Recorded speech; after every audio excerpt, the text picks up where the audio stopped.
And we're live. Welcome, everyone. This is Religion Zero on my channel, Brook Potter's channel. I hope everybody's having a good time. The crew is back again for another round of interesting discussions on this week's topic, which happens to be about Christian culture. We have on the round table our friend Corey, as well as Bobby and Amos. Those of you joining us from the 10K Run podcast that we just finished up, welcome. We're hoping to get some questions in at the end of this round. But yeah, definitely in for a very interesting show. So guys, how is everybody doing? Corey, how you doing, man? Man, I'm doing all right. I had an interesting week of nonsense, but it was fun nonsense. My job likes to throw curveballs in. I have one of those jobs where every 30 days, or it almost feels like every 30 minutes now, they just post a quick email of every protocol they're going to change from now on, but we get them like every 8 seconds. Yeah, it's ridiculous. So it's like, hey, your job is completely different now. Here's all your new protocol and standards. And so I had one of those fun ones. I was actually doing a drug court group, teaching a class for guys in the drug court program. And the judge emailed us like 15 minutes before the group and just put a bunch of list of changes. And if you don't implement them today, like all of them could start getting their maximum sentences and sanctions and crap like that. So I had to break the news to them, and they just decided to email us 15 minutes before the group. Beautiful. So I ended up just going, hey, guys, I'm going to read you an email from the judge, not me. Here we go. Try to take as little flack as possible because that's completely out of my control. But, yeah, it sucks. But Spicy. So I was mostly putting out fires with that crap most of my week. Fantastic. Yeah, that's me. That's my life. I'm ready. I'm still weekended out in my mindset. I'm not ready to work tomorrow because I'm pretty sure there's going to be another email about everything I have to change again. So fun. Never-ending battle. Never-ending. Bobby, what's going on with you out in the land of smiles? Yeah, Thailand. Well, I'll give you the Dave Ramsey non-denominational answer. Better than I deserve. Christian culture, huh? No, I'm good, man. I'll tell you, it's I was a little bit torn the first half of this week because I've been in Thailand since December 31st, just kind of a change of environment, some rest and relaxation, unplug, get in shape, which has been going great. And but sooner or later you got to return home. Thankfully, I'm self-employed. I'm pretty anti-fragile, so I was able to run my business remotely, finished up some some pretty good projects remotely. But as we know, we're all on lockdown. All the countries are closed, all the borders are closed, most of the airports are closed, and the Thai government just made an announcement that they are going to extend all tourist visas automatically. I don't even have to go to immigration till July 31st, which I'm kind of stoked about, to be honest. Because I'm just going to take another 90 days and just chill here in Thailand. I mean, would it be nice to go back home and get to work? Yeah, but hey, I'm an entrepreneur, man. So, I'm going to chill for another 90 days. So that's kind of what's been going on in my world. Fantastic. And Amos, my friend, I know I've heard about your time, but let the good folks know how you're doing out there in the land of 10,000 lakes. You and I just talked for fucking an hour and a half, man. Jesus. I'm getting tired of talking to you already. No, no, things are going great over here. I mean, we're definitely in a lockdown as well, but there's already talk about reopening the state slowly. There's a lot of they're trying to make some decisions on what's essential, what's non-essential, what to open, and such. But yeah, I'm waiting to see on that. But I've been telling some people the lockdown and everything is actually a pretty good thing for me because there's a whole lot of. It's kind of like the world kind of just stops, so you can like work on some things and you don't have to worry about as much. Definitely a little bit of drawback because there's some people you don't get to really go out and do as much, but it's a good time. It's a good what is it? Someone said one of the guys in Rich's group was saying it's almost like a social monk mode. Everyone gets put into. Yeah. There's a guy. What's his? was watching Masculine Geek, and they mentioned something like because of how like cooped up everyone is, people are forced to go outside pretty much just by wanting to. So a lot of like you're seeing a whole lot more people going on their bikes, going for walks, going for runs that you usually wouldn't see, because they're like, there's literally nothing else to do except staying home, so we might as well go outside. It's good. Which is a good thing. Like you're gonna get this weird wave of changes once things are back to. There's gonna be a new normal, which is gonna be interesting to see. So, and I mean the same is kind of going for me. I've told Brook, but we've been talking about. I've been doing the carnivore diet like almost 2 weeks now. Welcome probably back. Yeah. So, I mean, gotta get rid of all this. So, your chins need a new home. Is that what you're saying? Yeah, I mean, having I can't live up to the stereotype of having as many chins as Chinatown. So, beat the system. Excellent. But very, very briefly on me, as you know, those of you who've been following me, I'm out here in the UK enjoying summer. Lockdown is in full effect until 11th of May, I believe. But yeah, I'm doing all right. I ordered a fantastic gym from China, and it turned out not to be that fantastic. You know, it's one of those of what you ordered and what you actually get are two very different things. So I'm missing the gym. I'm definitely missing it. So Bobby, I'm jealous that you're getting the exercise in, man, because I'm gonna have to like really up the trend and up the steroids and stuff to try and get back to normal, because I'm really suffering. But with that said, gentlemen, we have a hot topic today. Do we want to touch on the video from Rollo Tomasi first, or put that to the end? What do you think? Let's just do the video, I think. Yeah, let's do the video. It's already out there. Conk, do you have it? Do you have it queued up? Oh, I can pull it up real quick. It might take me like 2 minutes. by the way, we should mention also, because we're on Brook's channel, you can send in super chats. So, yes, we are monetized, and I'll be splitting the money. You know, the $4 that we get with everybody. So, you know, don't think it's just going to me. Yeah. So yeah, we can take questions like as we go along. I know we're going to try to take questions towards the end, but if anyone has any pressing questions right now, super chats are open for that. Although we are watching the chat anyway, so if you want to ask a question and support, you can do that, or you can ask a question and we'll most likely see it too, since the chat is not quite blowing up yet. So except here, because you know we're a religious show, they're not super chats; they're love offerings. Yeah. Pay your podcast tithe. Do it. Actually, maybe we'll get some hate offerings. That's a great idea. We should call it that. $2 hate offering. You know, We will. Yeah, we accept all donations for also telling us we're wrong. Please do. Should be a good time. I mean, Corey, you want to fill us in on the story, how Rollo sent us this video, and you know, yeah. So basically, our good friend, what's his name? Tolo Romasi. I can't remember. Rollo Tomasi. Yeah, that's what it is. Yeah, I'm sure he wrote you a book, right? Yeah, he's this renegade underground author. You know, he doesn't play by the rules. But he added me at a tweet of a very, very silly music video, and it sounds immediately like a parody, but most Christian music does. So it's hard to tell. But the cringe is there.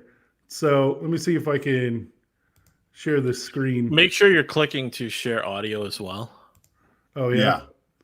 I'd like to make a disclaimer before Conk cues up the video. There are actually people that are swayed and influenced by what Conk is about to play. So just be forewarned. Oh yeah. There's actually people that get doctrinal value out of it. All right. Let me know when it's up. Yep. Okay, yeah, it should be up now. There we go. This is the cringe music video of the ages. I'd love you all everyone to enjoy. Mute your mic, I guess. Yeah. Tee it up, baby. Oh. Yeah, let's Is it not working? It's not playing through. So when you click share screen, All right, so try again. All right. I mean, I clicked the thingy, so we'll see. All the technical difficulties. Yeah, I hit share audio. Let me see. We're being attacked, guys. Yeah, It's the devil. It's the Satan devil. interacting with my internet. How I'm dare against they? these technical difficulties. We're gonna, Somebody plead the blood. All right, should be click now. Maybe I just need to not full screen it. Maybe Are turn you- it up. Are you connecting the sound? God damn it. Oh man, that's What a salty. shame. What a All right, shame. What will have Corey just put the link in the chat. Yeah, we'll throw the link in the chat. Yeah. And send me the link and I'll put it in the video description. Yeah, I think I got it up in the. I think I got it up in the private chat of the tweet. Okay. Let me see if I can post it. I mean, I would actually, should we tell people what it's about? Long story short, I mean, I call it a parody squared. It's a parody to the second power because feminism is already a parody in and of itself. And this video is what I refer to as liturgical feminism or hierarchical feminism, where basically the female imperative is trying to take over the Catholic hierarchy, which it's quite successfully doing. That along with the Wondering, one sec here. If I do this, Oh, you think you've got it?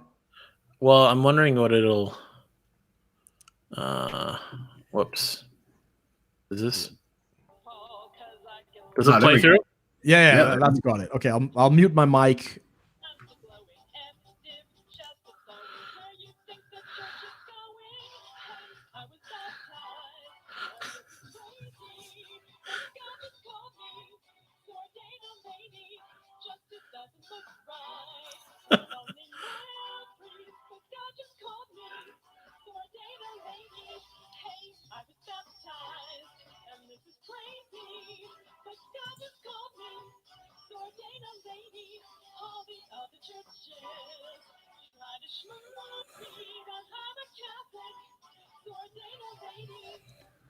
I think that's about as much as I can take. Yeah, I was about to say.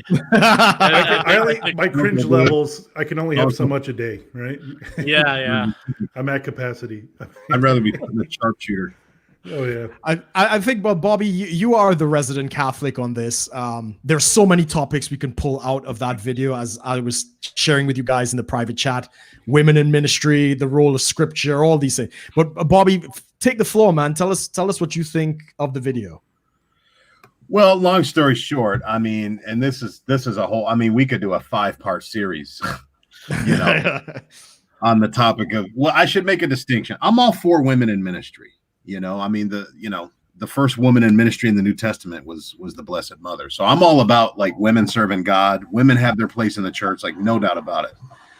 And I also believe in women priests, but not in the sense that this video teaches it. I believe in what's called the universal priesthood of the baptized. Like the Catholic Church basically teaches that everybody who's baptized participates in Christ's 3 roles of prophet, priest, and king, right? So, it says in 1 Peter that we're a royal priesthood.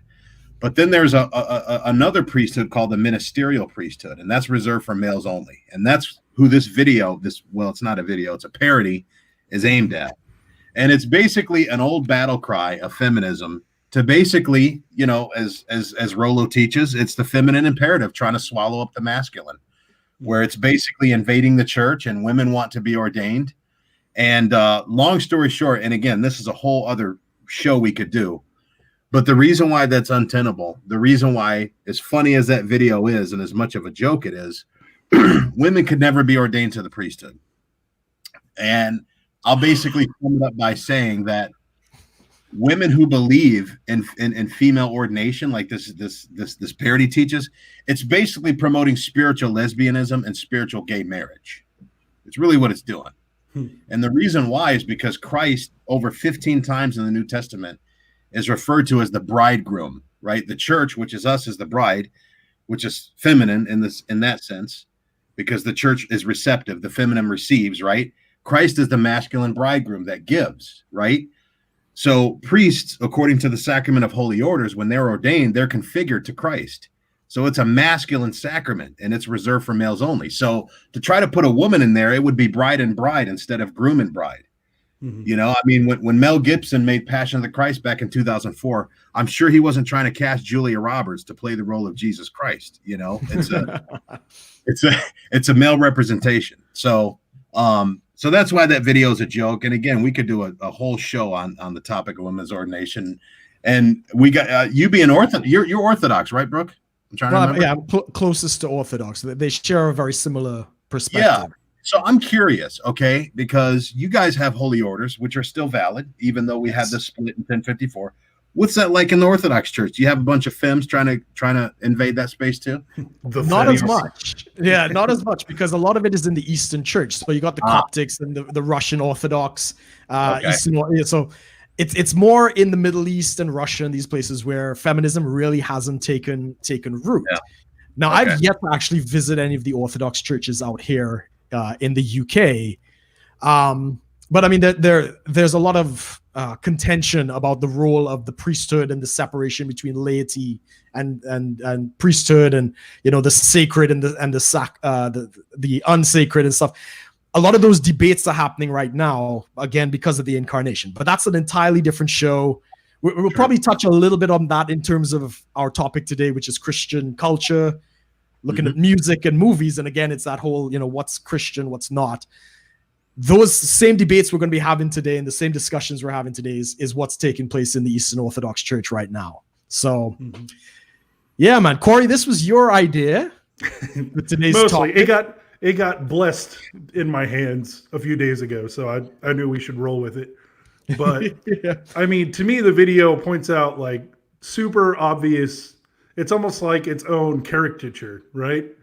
Whether they meant to make it, literally or not, it's a parody video. No matter how maybe some people are taking it serious, there might be some Karens out there taking it seriously. But I mean, it's either intentional or unintentional parody. And I think that applies to almost every Christian media, whether it be music, movies, T-shirts. Man, oh man. Do you guys remember all of those T-shirts that were the rage in youth groups where it was like Mountain Dew, but it had some saved Jesus logo and the same thing as Mountain Dew? And the worst one was, my uncle had a shirt and he had one, and it was a Crombie and Fitch, but it was a breadcrumb and fish. And I was like, oh my God. How, like, the crazy part is some people take that seriously. Some people have it as unintentional irony and parody, and it just drives me freaking nuts. But I mean, that's this video, just like the gist of all of that, of the church isn't very creative. It mostly steals ideas and makes them worse. Like, at the end of the day, it's like Kmart brand mainstream media. Is that all it is at the end of the day? And if you slap the word Christian on it or put some kind of biblical message, which definitely wasn't happening there. One of the first lyrics was, you don't have to listen to Apostle Paul or something like that. I'm like, okay, so don't read the Bible? Awesome. Good first take on that verse. Awesome. But yeah, it's just this whole idea of what is Christian and what isn't Christian.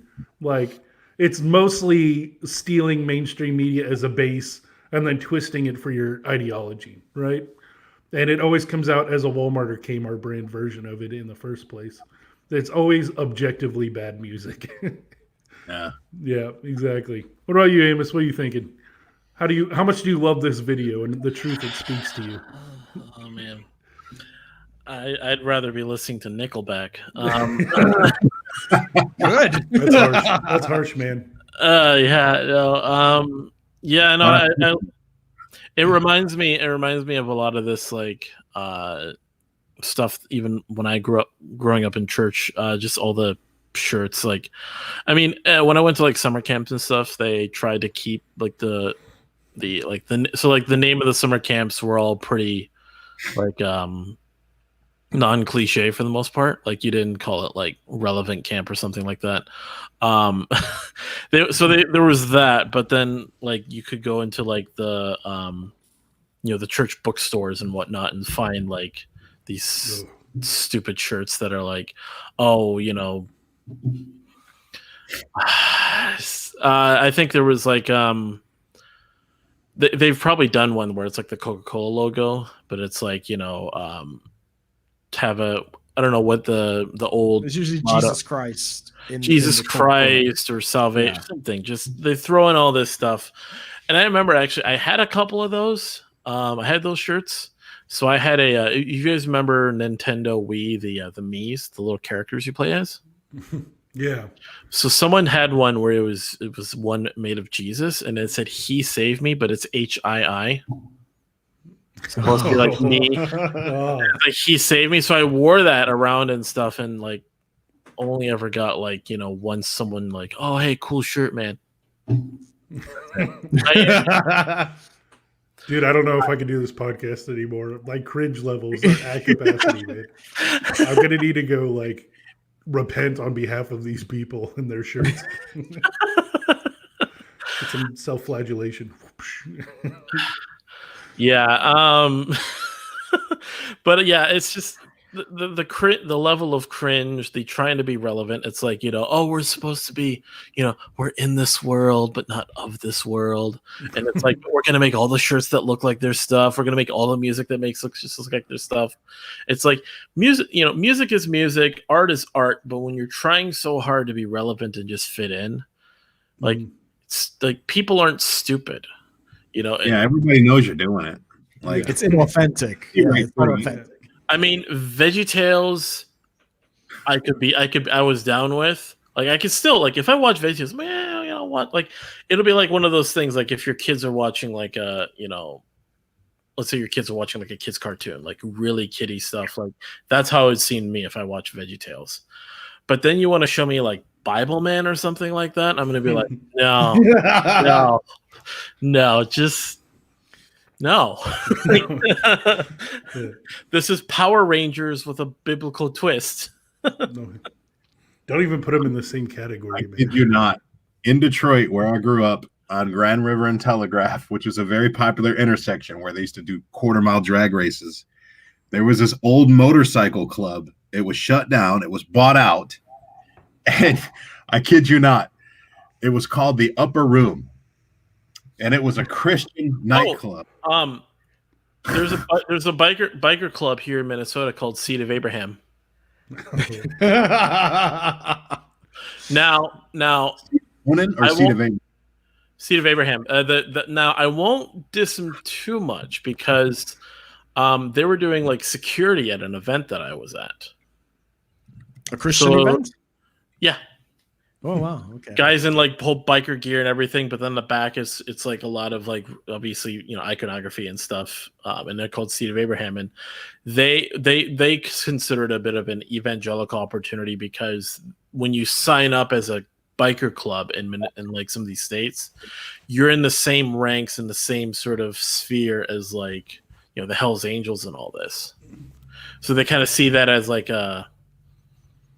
It's like if you signed up as if there was some sort of like an official hate group like registry, you could like, we hate Nickelback group, so you can get with the KKK members and evangelize them somehow. I don't know. It's something like that. Oh, what is it? Oh, Bobby, what are we looking at? This is the Christian club called the Upper Room. I think it's been shut down. It looks like one story. It's like a nightclub. So that's a false advertisement. Yeah, it's literally a Christian nightclub. Wow. Yeah. Get wasted on Welch's. Right? Yeah. That's crazy. I mean, yeah. So, Bobby, what is your take on obviously Christian cultures? We see it with the movies and the music and the T-shirts and the biker gangs. Yeah, the Christian nightclubs. I mean, it's kind of sad because I feel it really. I mean, you guys can speak for you with your faith traditions, but I feel it really keenly being Catholic because, as people well know, the Catholic Church made a name for itself. There was a time when the Catholic Church not only pioneered many of the arts, but it dominated the arts in the Renaissance and all other times throughout church history. The church used to be the light of the world when it came to the arts.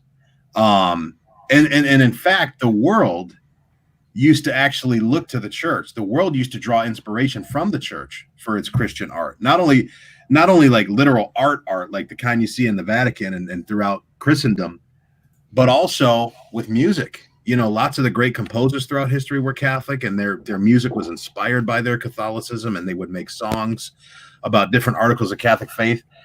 But I think when the Protestant Reformation hit, and when the church just got split and fractured and fractured and fractured, I think there's kind of a weird reversal that happened, to where the world kind of started making pretty high quality like art, in the sense that it's compelling, it engages your emotions. That's not to say that it's like holy or sacred, like church art is, but it's almost like a reverse now. Like now the church is pimping worldly art. Like the church is looking to the secular realm for its inspiration, as opposed to the secular realm looking for the church.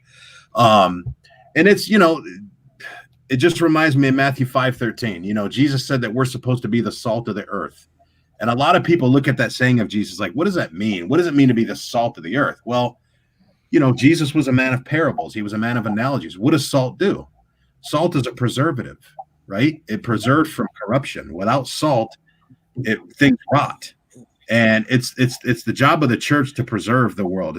That's why, you know, the Catholic Church has a lot of ancient art that's preserved. That's part of that salt of the earth thing. So I just think that, yeah, it's a strange time of reversal that we're living in. It's almost like, rather than the church infecting the world is infecting the church. And we're seeing it with feminism. We're seeing it with different forms of art. And hopefully that'll change. But I don't know if it'll happen anytime soon. Yeah. Yeah, it is a relevant point. I will have to disagree with you on some point, because the church has also been very active in destroying art and music.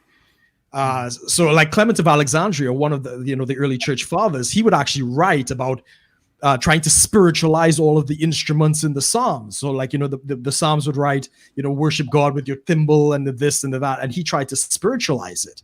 As I had it in my notes, Gregory the First banned music, all instruments. And he was the one who came up with the Gregorian chants. And like that alone was accepted in the church. And anything outside of that was considered, kind of heresy. St. Augustine, Book of Confessions, he loved music, but the minute he thought he was enjoying it too much, he would think that was sinful, and he would kind of flagellate himself and be like, oh no, this is crazy. So no doubt there is great art that has also come out of the church. And you speak about the Reformation, and even the Protestants had the problem. Our good friend John Calvin went around the world destroying musical instruments. He went around smashing organs and all these types of things. Him and good bro he is, Yeah, him and Martin Luther were fighting over that all the time. Martin Luther was like, I love art. He said, apart from, I think one of his quotes was something along the lines of, next to theology, music is, the greatest of God's gifts. He would actually have painters next to him while he was preaching. So again, the issue as I see it is something that is not really addressed, is the idea of Gnosticism. Again, this was one of the early enemies of the church, the doctrine that there is secular and sacred. Yes, there is the secret knowledge, and Gnostis is knowledge, but the idea that music was, there was holy music and there was non-holy music. And there really wasn't any ground for that, right? When Jesus spoke about worship, the woman at the well, and he says, woman, you don't know what you're saying. The true worshipers would worship God in spirit and truth. Mm-hmm. It doesn't mean that it has to be explicitly Jesus. It has to be a true and honest expression. But because the church has been so immature with this Gnostic thinking that there's this separation and all this other stuff, unless it explicitly says Jesus, they can't see it. So Handel's Messiah, for instance, Handel, he composed this amazing piece of music called Messiah. He would play that in the secular concert halls, and people thought that was blasphemous, right? Amazing inspiration. He almost went insane and came out from writing that almost in an ecstasy. But God doesn't see that difference. At least this is the Eastern view of that kind of separation. There is none. And as a personal experience, I've been in the heart of a very intense metal concert, right? I think it was Gwar or one of those bands that was playing, right? Right, like real hardcore, thrashing kind of metal. And I remember feeling the presence of God in the middle of this massive congregation. Now, to the religious minded, they'd look at that and be like, "Oh, that's the satanic Holy Spirit or some other nonsense." Satanic Holy Spirit. Whatever. It also goes into like Pokemon and D&D being from Satan. All of that kind of stuff. Yeah. But what it was the unity of the people. God was in the unity that was being expressed in this concert. And that's what, again, like Corey, you did a fantastic video on milk and meat. And I think one of the verses, I think, was Hebrews 5:14. I have the note here.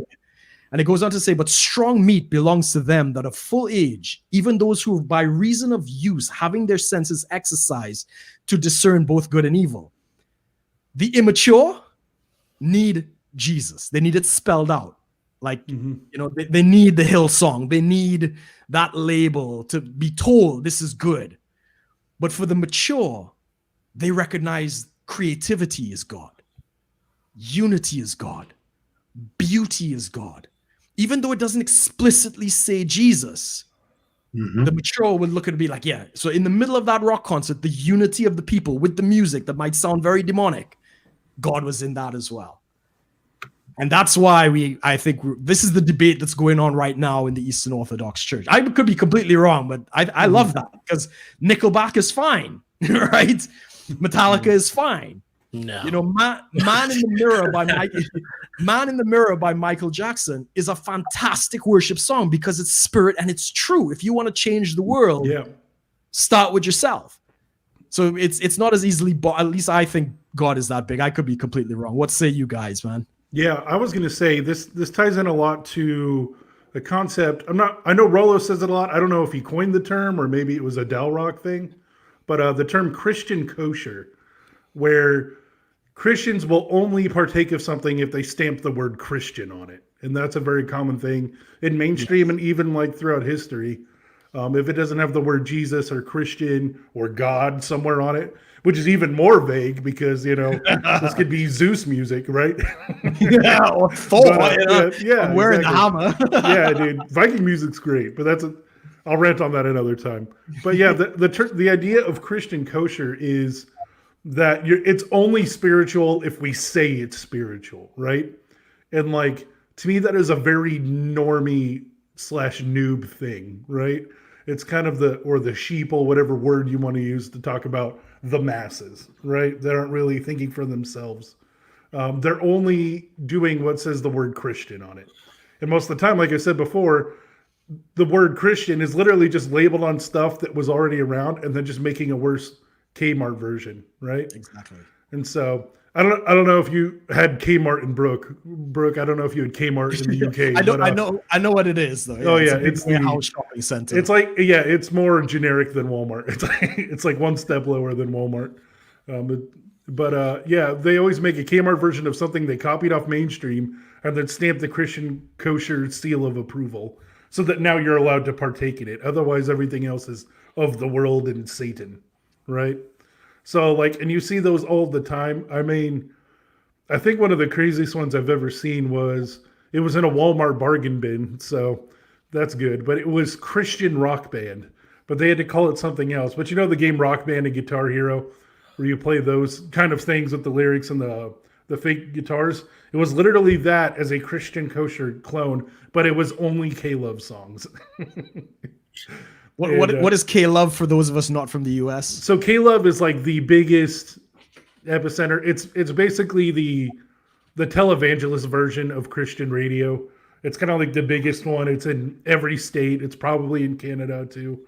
And it's essentially the E-twin of radio that everyone listens to, and they only play the exact same 6 songs over and over and over again because they're the most appropriate, politically correct, squeaky clean Christian mainstream music, essentially, right? So if you're not listening to a K-Love band, then you're probably a heathen or a hymn, right? And so the whole idea of Christian Kosher is just completely absurd because you're not even making up something of yourself. You're usually copying someone else and making a worse job out of it.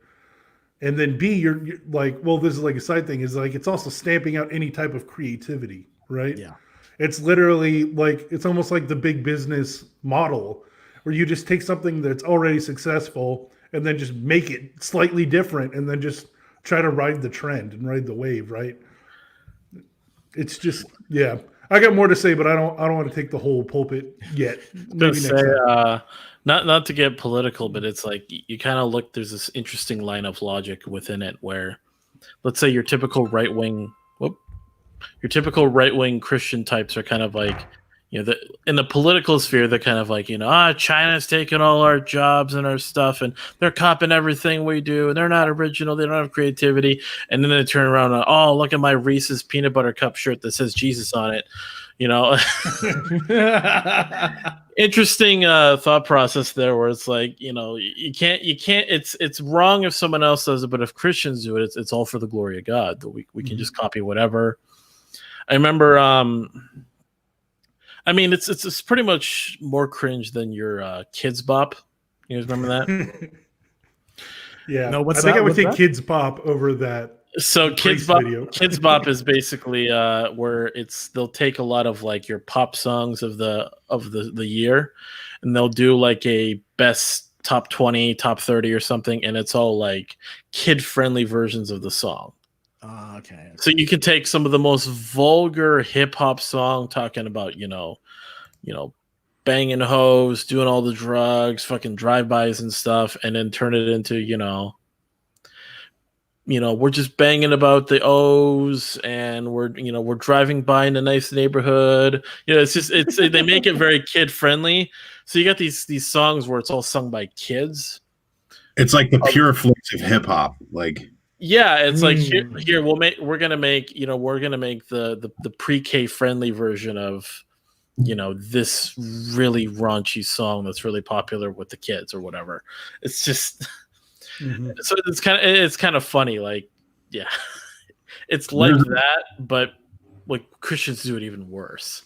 Which I think is really funny because if you actually read the Bible, that is a hard R NC-17 book. You know what I mean? It's so funny that we try to make everything squeaky clean, and we're like, I remember there was an old, bringing up, Christian culture, there was an old Christian stand-up comedian, and he used to have a thing about that, like, how come we always paint murals of the nicest parts of the Bible?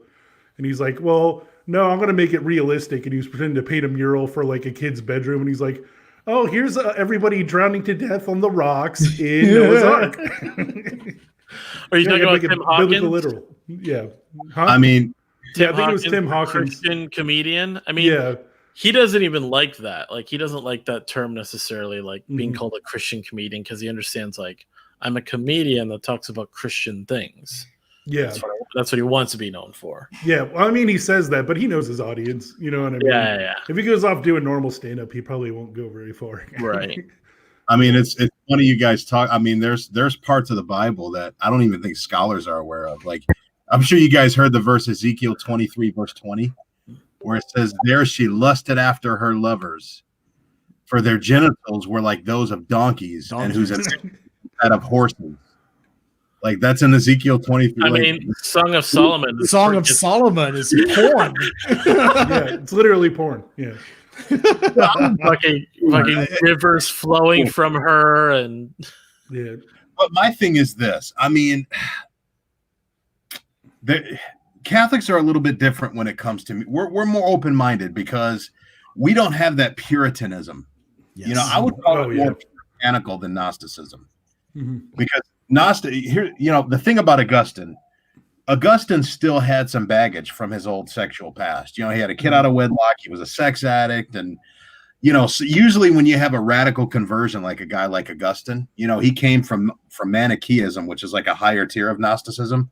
Yes. It's kind of like you're at this one extreme, you swing to the other extreme. And, some people look back on Augustine's life and they think he hadn't quite settled in the middle yet by the time he died. He was still kind of at the other extreme, with some of his sexual ethics. But I think that another reason why a lot of Christian culture and Christian art is kind of crappy is because it's almost like, I would use this analogy. It's almost like I'm talking loud right now. I'm free. I'm liberal right now because I'm in my own condo room with nobody inhibiting me. I'm completely uninhibited right now. I'm not afraid of waking anybody up. So I'm talking loud and passionately, right? Because I don't have a baby sleeping next to me or a woman sleeping next to me. A lot of Christian artists, whether they're movie makers, music people, youth pastors, oh, they're the worst, like youth ministry people. They're so afraid of offending God that they can't even depict sin correctly. I mean, Martin Scorsese does a much better job depicting sin than the Catholic artists. Like, you watch a Scorsese film, I love Scorsese because basically the main plot of a Scorsese film, Goodfellas, Casino, Wolf of Wall Street, you name it, basically the first half is just sin, hedonism, debauchery, just like they're just getting away with murder, literally sex, murder, greed, you name it. But the other half, or usually like the third, like the final third act of his movie, it's all about the comeuppance from all that sin that they commit. But because Scorsese is a secular guy, you know, he has no inhibitions. He's not afraid to offend God in that sense. And I believe in what Titus 1:15 says. It says, to the pure, all things are pure. I truly live by that when it comes to my entertainment. I mean, I have my limits. There are certain things that trigger me that could be occasion of sense for me. But I could, like you said, you can go to a concert, you can feel the unity. Like, that's a pure thing. Even if it's not even if it's not a Matt Maher or a Casting Crowns concert, to the pure, all pure. You know, if you're mature, then, you know, be an adult. We're not teenagers. You know, that's how I look at it. Mm-hmm. Exactly. I think this goes really in line with something I wanted to talk about. And it's almost become a meme at this point, but it's I was planning on making a video on it. Well, you could pull a clip. We could discuss it, and you could pull a clip. Oh yeah, exactly. But there's a really common term, obviously, in our sphere, and a lot of people have heard, called monk mode, which is essentially somebody is abstaining from things. Usually, in the context of red pill, it's abstaining from dating and women just to work on yourself, kind of thing. And it's about removing distractions or bad influences or things like that. That's usually the description of monk mode. But I think there is an alternative. And I would say right now the church tries to hardcore monk mode anything that doesn't have the word Christian on it. They're like, everything's evil unless it has the Christian Kosher stamp of approval, right? But there is an alternative, and I think it's what Bobby was getting into, is instead of being a monk, you can be a miner. So instead of monk mode, it's mine mode. And, you know, the monk tries to abstain from dirty stuff. The miner actively digs into dirty stuff to find gems and gold and jewels they can find within the dirt, right? And so I think that is a lot more of the mature Christian response is you're still going to watch Harry Potter or Martin Scorsese films all of the things they said was evil, because there's still some truth and some nuggets in there that you can still adapt and use for your own time. And I think Apostle Paul was the best miner of all time, right? He would debate the Jews with Judaism. He would debate the Gentiles with their religion. You know what I mean? He would debate the Greeks with the other Greek philosophies. And he would use all of those nuggets and learn all of those cultures and get dirty by listening to non-Christian things to use that for his advantage, right? Mm-hmm. For example, in Acts, I can't remember the chapter and verse at the time, they had a bunch of statues in a Greek school philosophy temple type thing, and they had one that was a statue to an unknown god. And Paul made the debate, that unknown god you're talking about exists, and I've met him and I follow him. Let me tell you all about him. He wouldn't know that unless he was able to actually get involved with Greek culture and dig in there and learn how they talk and think and debate, right? Yeah. A lot of his epistles, I've heard the stuff he writes about, like a lot of the principles and the ideas, are fairly pagan in origin when you think about it. Mm-hmm. And no one really acknowledges that. They think anything not Bible is pagan. But then you look at the Bible, and if you really try to compare it to the pagan thinking at a time, you're like, hey, there's a little paganism in the Bible, everybody. Yeah. Acts 17:27, one of the most famous verses. In him we live and move and have our being. I think that was Epimenides. I'm not sure which. That was a pagan philosopher. You know, bad company corrupts good morals. Another pagan philosopher. You know, like that's again, Conk. That's why you would love Aquinas, dude. Because he borrowed Aristotle, Atheist, all those guys. I got someone in the chat saying, "I become all things." What's that scripture again? Becoming all things for all people. Yeah. To the Jews, I became a Jew, and to the Greeks, I became a Greek. I become all things to all men in order that I might save some. Save some, exactly. It's definitely one of my default Bible verses in my head. Now, what about the line, all things are permissible, but not all things are beneficial?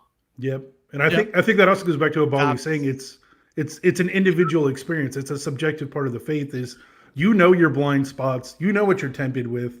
Like you can try to lie to yourself and justify to yourself, but you and God know what's going to F you up and what's going to help you. You know what I mean? What you're saying is you could do meth for the glory of God. Yes. Yeah. Cops do it all the time. It's like undercover agent, right? It's like, all things are lawful, but not all things are expedient. It basically means like it's legal for me to like, you guys ever see Waiting to Exhale, right? She burns the BMW, and then the fireplace comes out, she's divorcing her husband or he divorces her or whatever. She burns their Mercedes Benz. The fire department comes out and they're like, you can't burn your car. She's like, no, I own the car. It's not arson. They said, yeah, you're right. So it's legal to burn your car, but it's probably not the smartest thing to do. Like that's what St. Paul's talking about, Yeah. I mean, one of the singers from Korn, what was his name? Brian Head Welsh. Yeah. Thank you, Conk. Why do I know this? It's just in my head. Somebody spoke the tenets of the gospel to him and said, Jesus was with him and stuff like that. And he went home and snorted a whole bunch of coke or smoked a whole bunch of meth, some drug he did. And he just talked to Jesus for the entire night. And, he apparently woke up the next day transformed. And we know, he's one of these radical Christians right now. He's transformed the whole band and stuff like that. And there was originally a divide because, Korn's music is pretty hardcore. But once they kind of got out of that Puritan / Gnostic thinking, they realized, no, the creativity that they have in their music is of God. And they reunited and they started playing the old songs and stuff like that. And unfortunately, especially in the Western, the evangelical church especially, they don't get that. They're so stuck in pause, waiting for God, that they fail to see that he's already out there.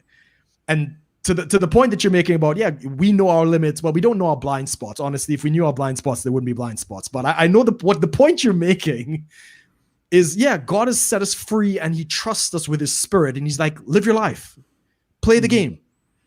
And he'll stop us when we go too far. Yeah. So a good example of that is the Apostle Paul wanted to go and preach in Asia, not the Asia that we have today. It was, Asia in the ancient world and stuff like that.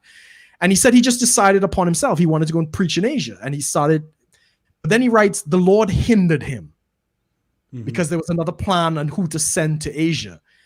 And this is the mature Christian. They know they're free. They can do what they want. If something is really detrimental, that's when God will stop and be, no, don't go that way, don't go this way. But we don't really trust. We don't really believe now, and that is the biggest indictment against the church.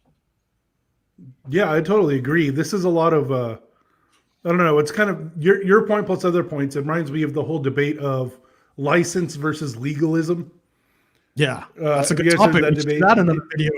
yeah, that could be its own video. Grace versus law. Ooh, that's it. Yeah, it's all up there. I mean, for the people that don't know, license versus legalism. License is, coined for license to sin. And Paul talks about that quite a bit of like, do you have license to sin or not? Like, yes, you're technically free, but should you really do it kind of thing.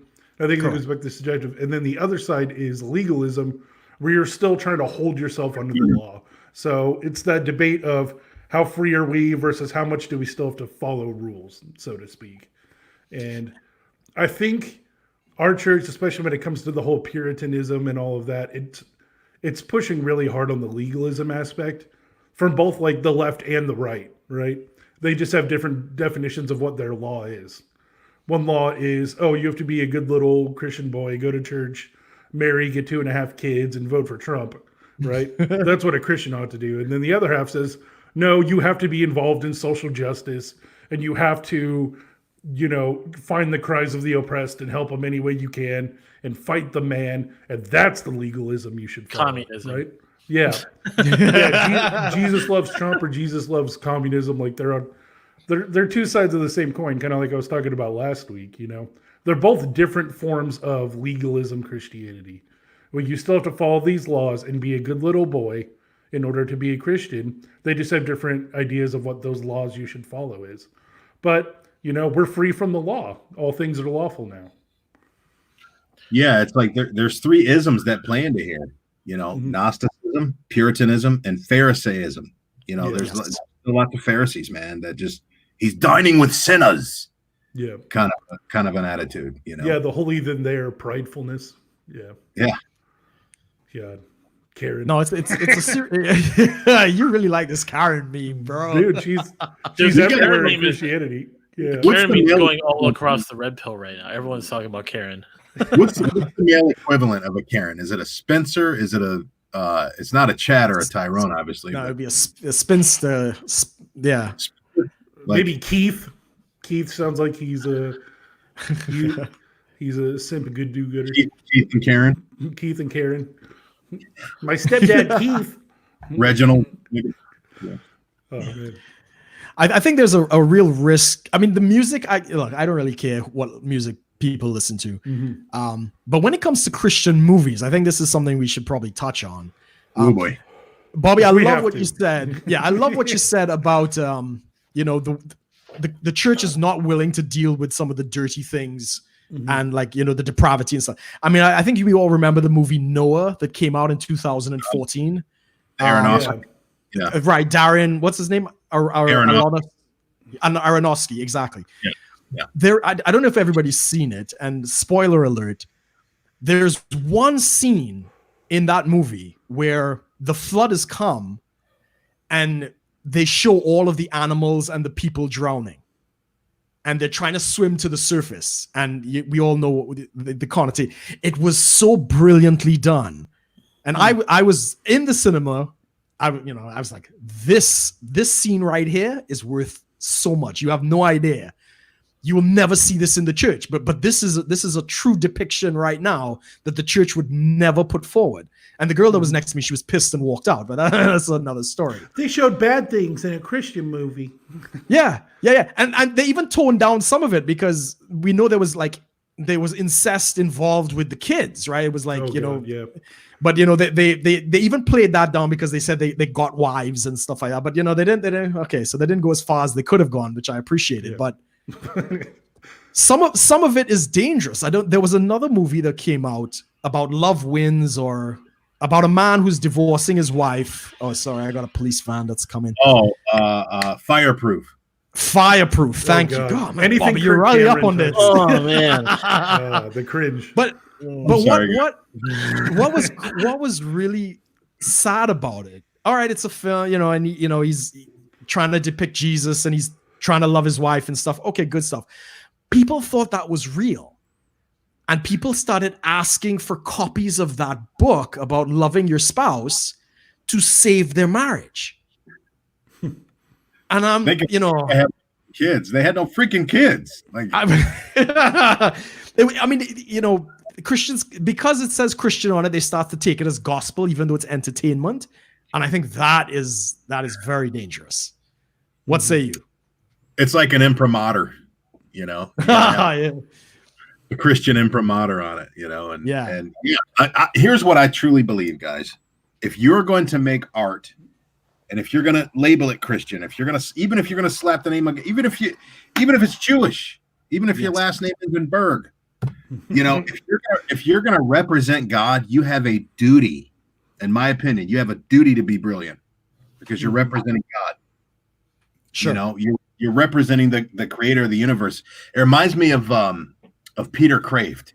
You guys ever hear of Peter Kraft? He's a philosopher of college. He's incredible. To me, he's like the Catholic C.S. Lewis. You guys would love him. But he basically wrote this book where he talked about how there's these three traits that we hear a lot in the Catholic circles. I don't know if you guys hear it in the Orthodox or Protestant, but it's this trinity of virtues that they call truth, goodness, and beauty. I don't know if you guys heard that trinity of virtues before, but they say that truth, goodness, and beauty took millennia to develop in popular understanding. And they would say that it was kind of like different people that mastered it, but they were fragmented. So kind of like the Greeks and like the thinkers, the philosophers, they mastered truth, right?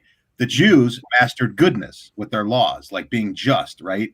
sense of, not injuring neighbor, that kind of a thing, like meticulously down to the detail. Then they said the pagans mastered beauty, like with a lot of their art and this and that. Yeah, I can see that. But only in Jesus do all three of those come together. Because in Jesus you have truth, goodness, and beauty. Like he is those things. He doesn't just have them. He is those, right? So if you're going to represent Jesus in art, you have a duty to bring that truth, goodness, and beauty. And sometimes, and again, Scorsese does a much better job of doing that than a lot of these Christian filmmakers, because he's not afraid to depict sin. Yes. Whereas the other people, they're like, well, we got to, the worst we could say is dang. We got to say shoot. Dang, shoot. But, and I'm not saying we should just cuss just to cuss, but you're not really depicting human nature if you don't just be raw about it, because that's what goes on in the world. People don't say dang when they stub their toe. Yeah. I mean, I totally agree. I think it kind of goes back to that whole trying to like purify and whitewash everything and keep it all PG family friendly. And I think it's interesting that they're doing that, because they also put the family structure as like a holy role, right? And I think that one's a bit more controversial. I think it'd be a lot harder to get people to talk about that, because it's so ingrained in our culture that like the husband, wife, 2.5 kids, and a picket fence is the American dream, but it's also the Jesus dream for you too, right? But they don't really talk about, the blood of the martyrs, like getting, crucified and skinned alive and burned alive. You know what I mean? Boiled. That was actually the God's goal for a lot of people, not your middle-aged, middle-income, American dream life. But it's so hard. They try to separate all that. And I feel like that's why they make so many things try to be family friendly, is to keep promoting that ideal that like the American dream and the Christian dream of having a family is the end all be all of your life. Right. Hopefully that makes sense to you guys, that I'm equating those two. That is a massive topic. Yeah. Yeah. Amos, you were going to say something? I'm trying to find something right now. There was back in. Do you guys know of this organization on the what is it? Fellowship of Christian Athletes?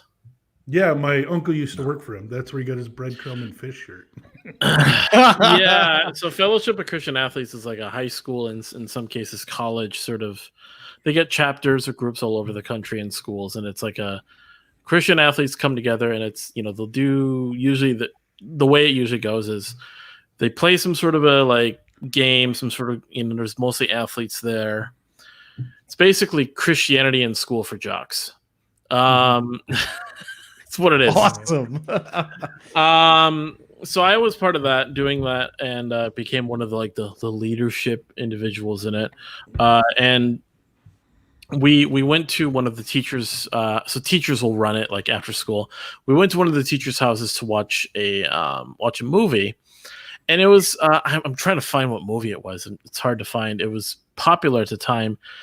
Some kid is like, he's like this, captain of the football team, quarterback individual. He's like in school, and he used to be friends with this one kid, like growing up, but then they kind of drifted apart.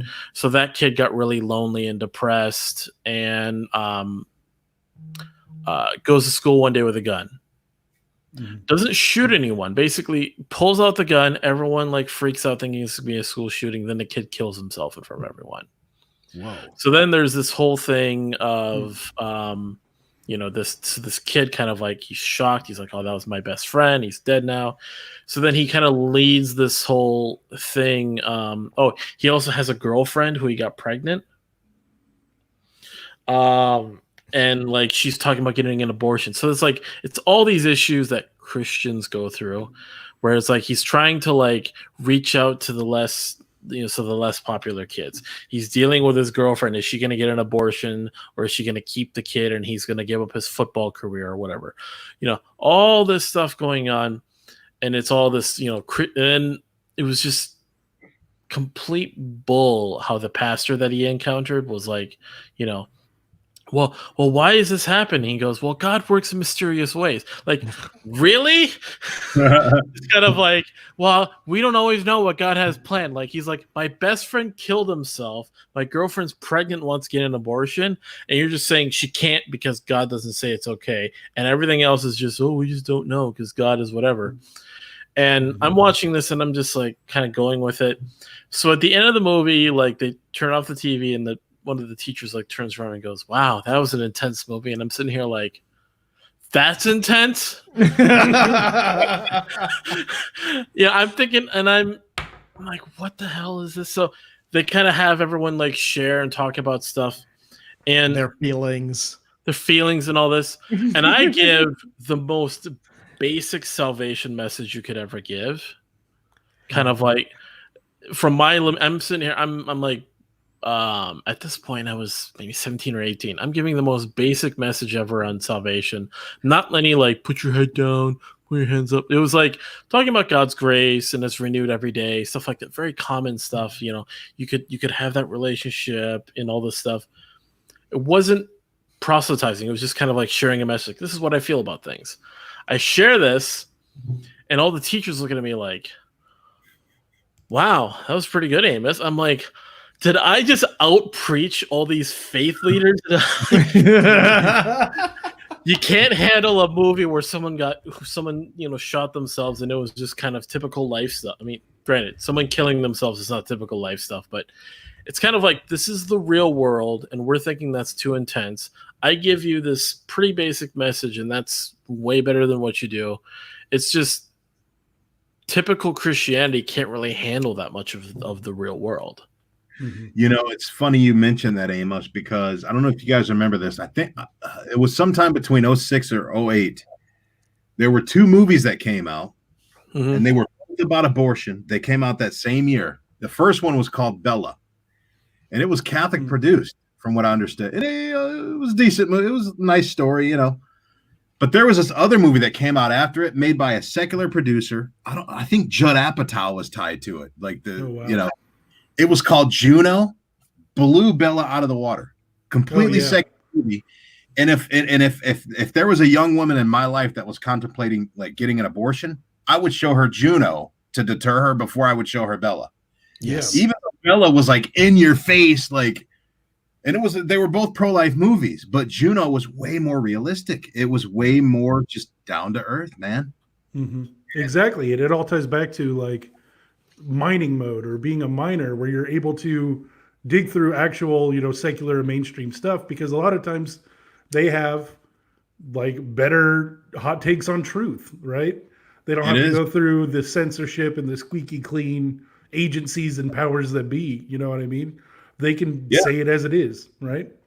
It's like I said last week, man. Like my Catholicism, it's my water filter. It's my water purifier. So I'm drinking in all this swamp water, and it is swamp water. So I have to have that water purifier, which is these higher principles I live by. It filters out the error, and it just delivers me the pure truth. Like, I'll be honest, that's how I'm able to embrace the red pill. Like, I got a lot of friends that are like, Bobby, how are you able to be Catholic and embrace all this red pill stuff?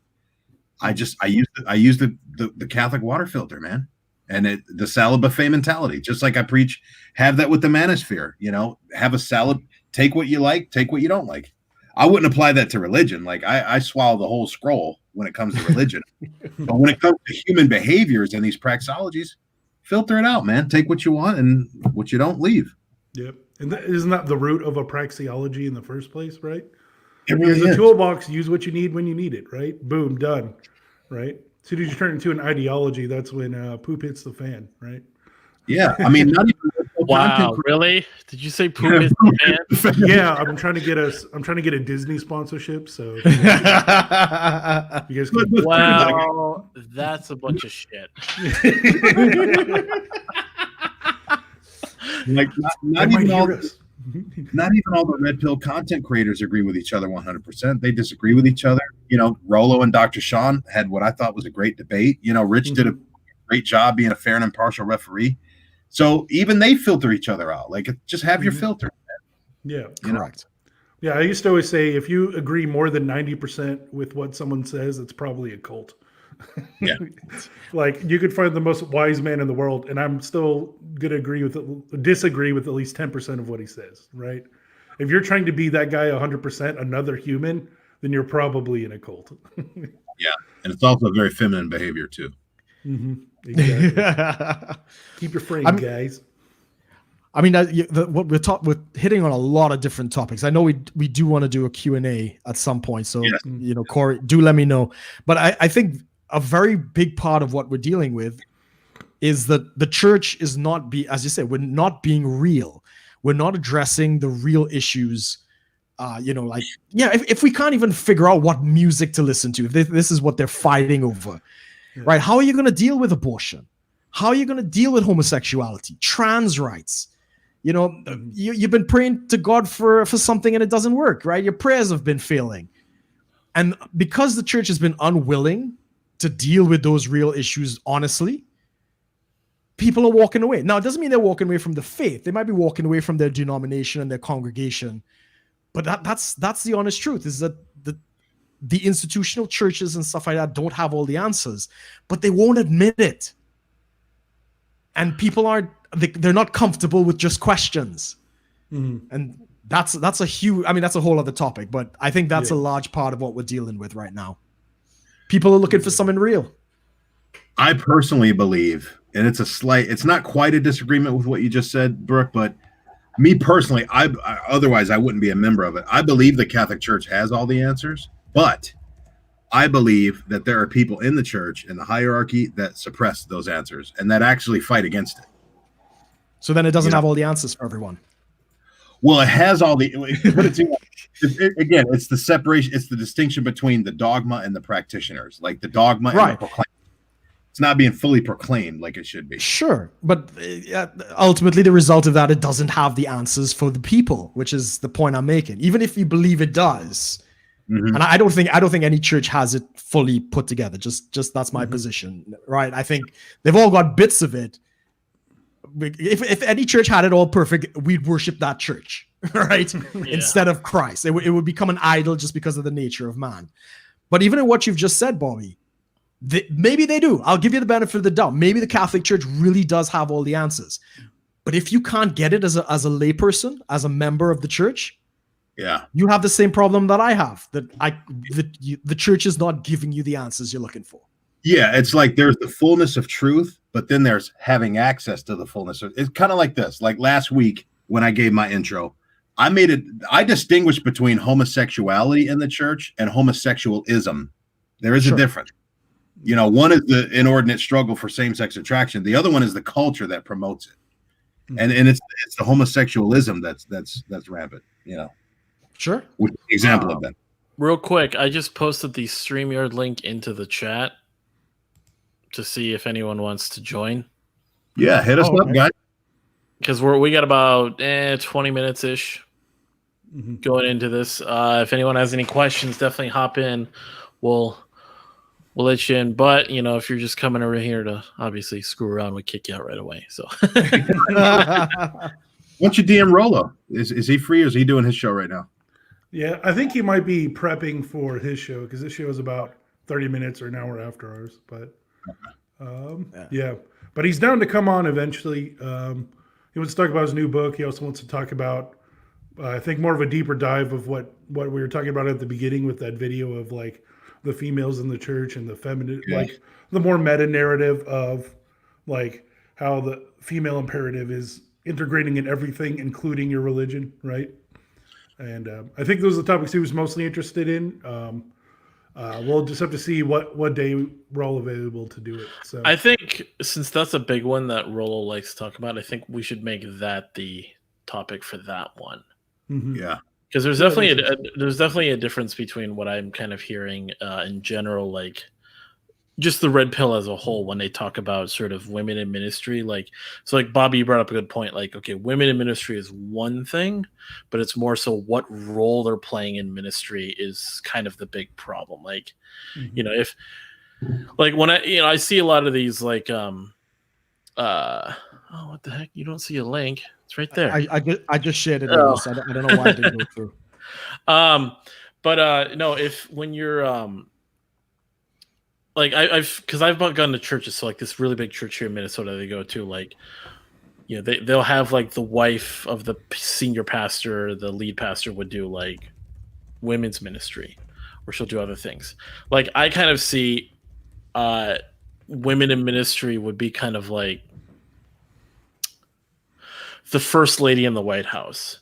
Yeah. No real, which is like no real power, but at least has advocacy and some pull to like do events, to kind of do things like, you know, it's a ceremonial position. Like, yeah. Right. It's kind of like the queen versus the prime minister. Yeah. It's just like, okay, you're allowed to be a part of this. You can do some things. You definitely have pull. Like you go somewhere, people are obviously going to show up and listen to what you have to say. But in terms of actually signing the bills into law, sending troops somewhere, anything, you have no power in that sense. You know, so it's like, so when women are in ministry and they're sitting there doing like maybe women's ministry, they're doing retreats with the, like there's like a women's retreat. I don't know. Fucking women's retreat for churches, something like that. It's like, okay, she can go do that, but it's like if she's gonna go, huh? You said it with such contempt. Women's. Are we detecting some red pill rage there, Amos? Yeah. You got a little Carol Baskinsy there for a second. Freaking Carol Baskins. Yeah, but it's just, but then you get like. Well, no, but women's ministry back when I was like in church and stuff and involved with things, it's such a weird thing. Like we'll have to talk about this. Our experiences with women in ministry, that'll have to be a whole other topic too. Yeah, we got a lot of topics to cover, guys. Don't worry, we just got started. We only done 2. But yeah, it's just. That'll be a good one to talk about. So, yeah, like I'm all about women in ministry. Like, you know, like my girl, I mean, she teaches communion, she volunteers at church, but that doesn't mean I want her to hear my confession or, you know, like. And you also don't want to see her up there, you know, delivering the homily. Exactly. Well, the Protestants don't have that problem, right? So. It's like there's the woman who runs the women's crocheting class where they discuss scripture verses, and then there's somebody like Paula White, you know, that's Trump's official, you know, spiritual Joyce Meyer, you know, or what's her name? Heidi Baker. Yeah, Jan Crouch. Yeah, dude, I know some behind the scenes crap about Heidi Baker. I don't know if we want to spill it now. No, we'll do that after. No, that's after the Tammy Faye, by the way. Oh man, it's crazy. If you start a Patreon or something and you want to do some like raw discussions about some real dirty laundry, we can do that privately. But it's just personally, I don't like tearing down other ministries because I don't really know them. I disagree with what they're doing and stuff like that. It's just. I'm going to stick to what I do, you know? Mm-hmm. Yeah. Our resident TradCon, Tom Bombadil, posted a question that it definitely needs, you know, we could do a whole show on what he's asking, but if we could pop it up, I did have something to say about that because... Oh, the sexual ethics? Yeah. So hold on. Click. Yeah. Yeah. So I don't know. My first thing is I don't understand the wording of the question, like what is sexual ethics? If we believe in, you know, we're free from the law and all of that, and we're more on that side, what ethics are we talking about here? Because as soon as I read that, I'm automatically thinking that you want some rules, right? I'm thinking and tell me if I'm wrong, Tom. I'm thinking Tom is trying to get at how do you reconcile principles of pickup, plate spinning with not fornicating and traditional Christian sexual ethics. Is that what you're trying to say, Tom? Yeah, I think he is. I just don't know what Christian sexual ethics are because you ask 10 people, you get 11 answers. Well, yeah, right. Exactly. So where are you coming from with that? What rule set are you trying to apply to this? Right. Because you have to take it like literally one point at a time. Okay, so spinning plates, how does that apply? You know, okay, do you want to look at Old Testament, you know, Old Covenant marriage, New Testament marriages? Oh, Hey, I'm Amazing guessing- Memphis in the chat. I know who that is. I'm guessing he's asking, can we be like Solomon? I mean, Yes. Yeah. Yeah, I mean, it that'll be really fun. depends. I mean, we've all talked about how like monogamy, like in the red pill, monogamy is a relatively new thing. Like in most cultures, back in even biblical times, monogamy was not really like. It was probably a common thing, simply because of people could only afford one wife. Mhm. But beyond that, like if you had more money, you had more wives or concubines. Yeah, So it's like, when I did the show with Rich Cooper about monogamy and polygamy, one of the big verses I was using in the Old Testament, it was talking about don't get more wives than you can't afford. And it said, if you get another wife, make sure you have enough money to take care of all of them. You can't throw one away, put them aside. Putting aside is a very interesting term, and I could go a long time on that. But Yeah, that's a good. but if you can't put aside other wives for the new shiny wife, right? It's He it's said the you still putting have to- away. Yeah, you have to give equal resources to all of them, regardless. So that's why rich people usually had more wives, because they could actually fulfill that. so Tom's asking, can I mine extramarital sexual experiences for truth? I mean, Yes. Yeah. yes, but that's mainly up to people. I mean, we've talked about there's like red pill guys who are religious that believe in like kind of saving themselves, or guys that try to limit, how many notches to put on there, or some guys that just kind of go full red pill but have like a sense of sort of like I'm kind of like the more of the latter, sort of the okay, trying to go pretty red pill, but I have like my religious ideas, my beliefs.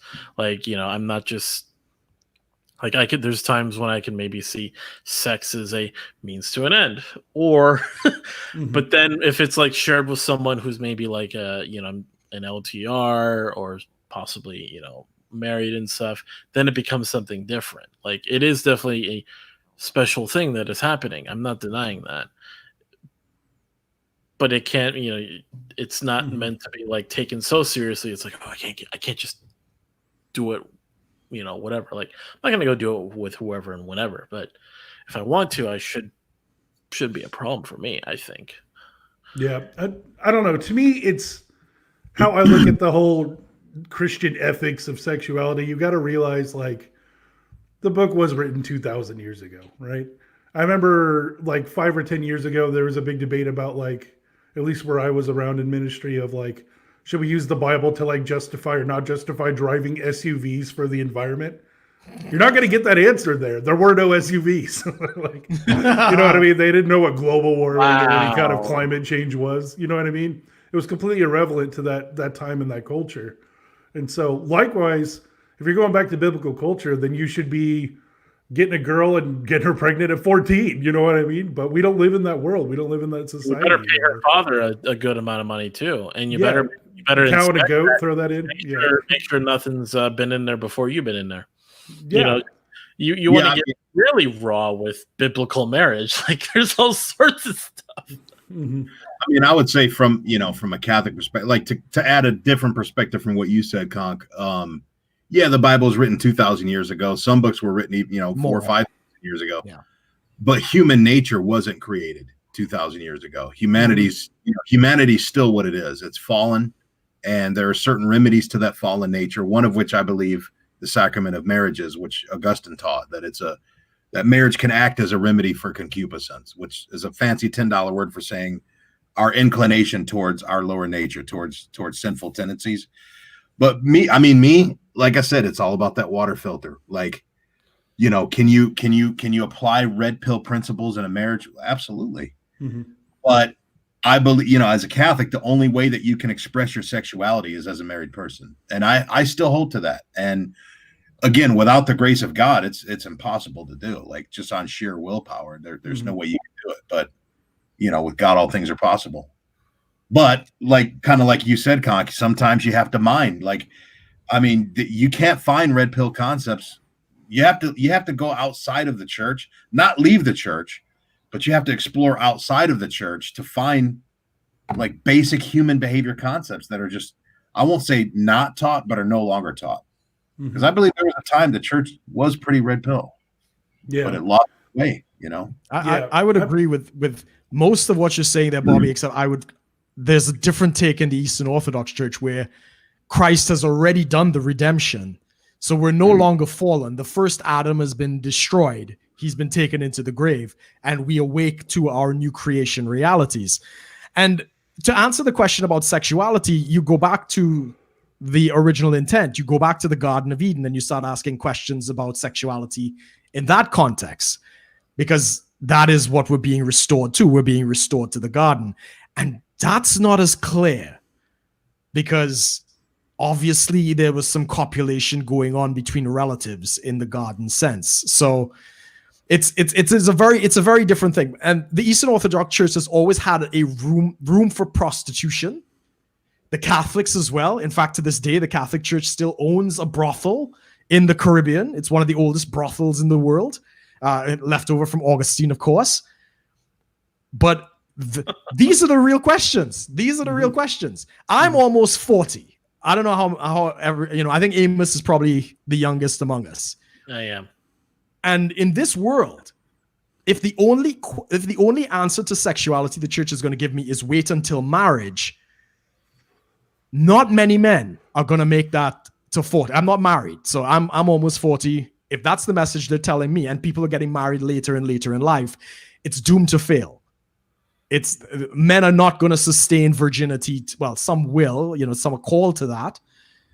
But if that's the general message, the church is no longer relevant in that discussion because that's not a tangible reality. And this is what they're not willing to face. Mm-hmm. I think, what you said, Brook, and going back to what I was saying is like, if we're trying to live the true, like when it was written biblical ethics, that's illegal right now. That's under the statute of limitations and all of that kind of legal stuff. If you're trying to get a wife and hitch her up at 13, you know what I mean? And so that's what I was bringing up the SUVs and stuff is like, I don't think that if you're trying to go fully biblically, that's technically no longer relevant to our modern society in that, like, the laws were different. Culture was different, You could sell off your daughters to be servants, to help pay off debts, right? We don't live in that world anymore, you know what I mean? So if you're trying to live the fully biblical life as it is 2,000 or 3,000 years ago, there's like 4 or 5 different ways you're going to jail. Yeah. I mean, to add to that, Inessa, just really briefly, it's not only the responsibility on the man, in the marriage sense. So if you want to hold the biblical standard and say, okay, as a man, I have to wait until marriage, the woman also has her responsibility. And if she forsakes those, being able to submit to the man and to not love him, but respect him, right? So the man loves the wife respects the husband, which is a thing of authority. She doesn't have to love us. That's irrelevant. But if she's not willing to do those roles, she forfeits the right to biblical marriage. And you are no longer obligated to treat her on that same contract, on that same understanding, because she's not fulfilling her end of the bargain. So it's not just one side. And I think too often we kind of go back on we give women the pass. Go ahead. Star pastors. Well, you could. I mean, if you go back to Matthew 19 with what you said, though, Brook, Jesus said that was an exception due to the hardness of their hearts. But Jesus actually overturned that when he said, "What God has said, no man separate." No, because what he was talking about in that was, right, Moses and the putting away. And I know Conk will get into this probably at some point. He allowed for divorce, yes, because of the hardness of that.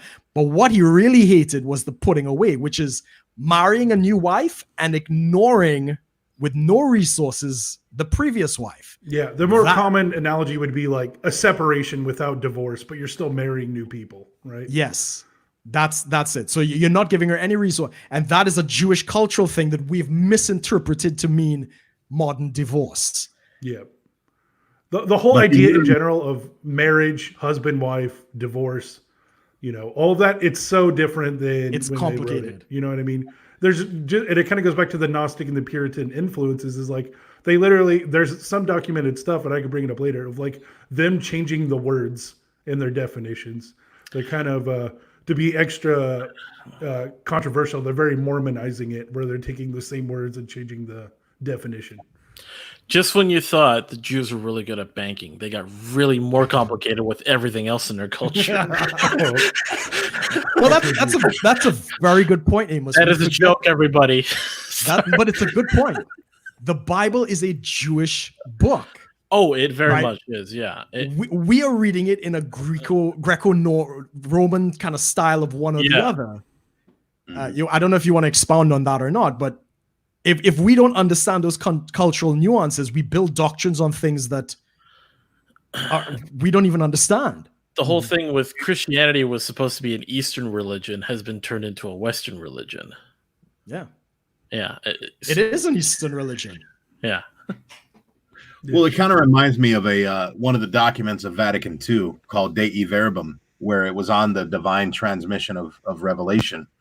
And there's a great line in that article, in that document. It talks about how just as the incarnate word was both human and divine and free from all sin, so too is the written word, both human and divine, free of all error. So it's like you have the written word, which is the Bible, which bears witness to the incarnate word, which is, Jesus, second person of the Trinity.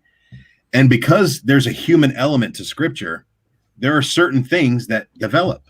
The divine never develops because the divine is fully perfect and complete within itself. But Christ had that human and divine nature within himself. Both natures were perfect. But you kind of have to approach Scripture that way too. There were things in Scripture that develop over time, and they develop so much that it looks like they change. Just like a newborn baby laying in a manger on Christmas it's the same person that's hanging on the cross at age 33. But such a development happened because of that changeable human aspect that it almost looks totally different. Yet it's still a divine person. So it's kind of like the eternal truths of Scripture are just as relevant today as they were 2,000, 5,000, 100 million years ago. If you're not, I was gonna crack a little joke. Like if you're not evangelical 100 million years ago. Otherwise, the earth was created in 1949. But it's all about it's a joke. I'll have plenty of Catholic jokes, don't worry. But it's all please do. Yeah. I approach Scripture the way the church does, that human and divine. And I think a lot of what we're talking about is the human part, but let's not let that eclipse the divine part either. I would agree, and I think we could probably do an entire episode on our views of Scripture. Yeah, the Schola Scriptura episode. Yeah. Well, we don't believe in that. We have Prima Scriptura, which is a different concept. But this of course is the problem, right? The issue of truth, because you can take the same verse. And, okay, Jordan Peterson. Right? Because that was my criticism. Well, not criticism. That was my comment to Conk when he started the broadcast in the last episode that we were going to find truth. Yeah. And I kind of looked at him like, bro, the church has been arguing this for 2,000 years. Like the four of us are not going to solve it, right? Oh, we have the answers, or at least I do. I don't know about you guys, but I'm pretty set. Yeah, I know every man here has conviction. I don't know if every man here has the truth. That's going to be fun to find out. But how'd you know about my upcoming murder trial? I have a lot of conviction. I don't know. I'm excited. I think Amos has all the answers. That look, I know that look, Amos. I'm working on it. I'm trying to learn from him. I'm the young and I know everything, guy. So, that's awesome. That's awesome. But yeah, just to kind of conclude on that real quick, I've been studying. So when I get bored, I just pick a topic and I just study it until I hate myself for a couple weeks. And my recent one, I was kind of getting burned out on like philosophy and theology and red pill type stuff.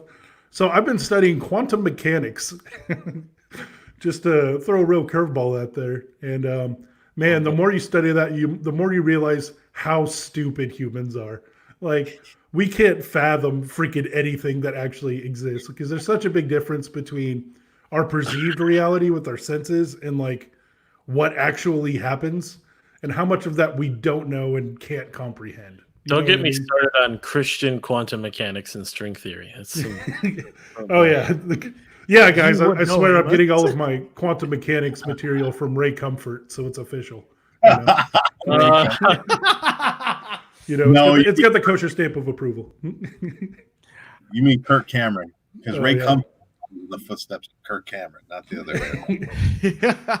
Well, guys, we're coming up on time. Everybody want to kind of plug what they're doing, how people could reach them. We'll just go around the group really quickly. Corey, we'll start with you. All right. Yeah. I'm still going to do my to be continued. I will eventually put up videos on my own YouTube channel. I've got a big journal of like 15 to 20 topics with like Cliff's notes and bulleted out what I would say. My job is freaking crazy. My IRL problems keep punching my digital content creation in the face. And so it keeps getting put on the back burner, but I've got the stuff. I'm going to put it out. Hopefully this week, I'm purposefully taking Thursday off of work for literally no reason, just so I can not do work. And I'll probably dedicate a good chunk of time to making a legit video for you guys. So that'll be fun. I've got the YouTube channel, I've got Twitter, I've got my email. I think we have links to all of those. So yeah, feel free to hit me up. Email me any questions you have or put comments here under here, whatever questions you have, and I'll answer them when I can. But yeah, that's pretty much it. Follow those things. I think I have all your links below, so anybody who wants to get in touch, they can do. Bobby, you're up, bro. I need your links too, by the way. I know. And I've got a YouTube channel, but mostly what my channel is are a bunch of tutorials that I recorded for myself for different like softwares I used years ago. So sure. I'm actually still in the process of throwing something together, to be honest. I got a lot of stuff I've written, and a lot of it's unpublished. I'm kind of in the same boat as Conk. I got a lot of stuff behind the that's just unpublished that I need to get out there. So I'm working on it. But you can catch me here Sundays. Awesome. And anybody have questions, of course, they can leave it in the comments, and these guys will get back to you. Amos, man, famous Amos. What's going on? I don't do anything, you know that. Yeah, definitely do check out, of course. Well, I just froze for a second there. You're good. You're good here. Does that work? No? You're good, Amos. Keep talking. Your stream should be fine. I saw blinking. You can't. His eyes are moving. I don't know what.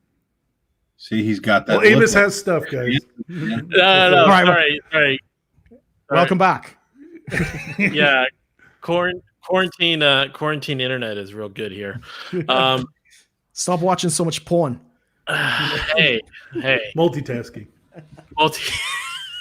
Plenty of tabs. No, I do have stuff. So, of course, Brooke and I do the 10K Run podcast every Sunday at 11 o'clock Central, 11 a.m., basically right before this. And then, of course, all my links are below as well. Do check those out. Subscribe to Brooke's channel, Corey's channel, and my channel, and, of course, real soon, Bobby's channel. Yeah. Come on. So, yeah. Excellent. Yeah, my name is Brook Potter. I have all of my links below. You could. I have my own blog, brookpotter.org. I think we got some pretty spicy topics coming up. The sexuality thing is probably going to be like a 3-part, if I'm honest, because there's so much to that. But of course, guys, we'll be meeting up on Sundays. What's the time in Thailand? Yeah, 2:33 a.m. right now. Oh, I'm sorry, bro. Yeah, so who's doing it on what's the next channel we're doing it? Are we doing the 10K Rum? Yeah, so it'll be on my channel, which is technically our podcast channel. We'll do it as it'll be episode 3, and we'll be announcing it, letting people know ahead of time. Yeah. So yeah, I think for all of us, anybody want to add anything before we wrap it up? Yeah, I have a weird question. Is masturbation considered? Oh God! Yeah. You want to just want to throw that quick one out real quick. Yeah. It's like if you dropped in. To be continued. Biblical. Like, what do you want to do? Like, hanger. Can you tell me about Ananias and Sapphira, please? Like, what are you trying to do? Like, oh man. So guys, everybody here, thanks for watching. Thanks for following along. Please leave your comments. Be sure to like, share, and subscribe if you'd like to see more. And yeah, guys, that's it. Thanks for watching, everyone. Blessed.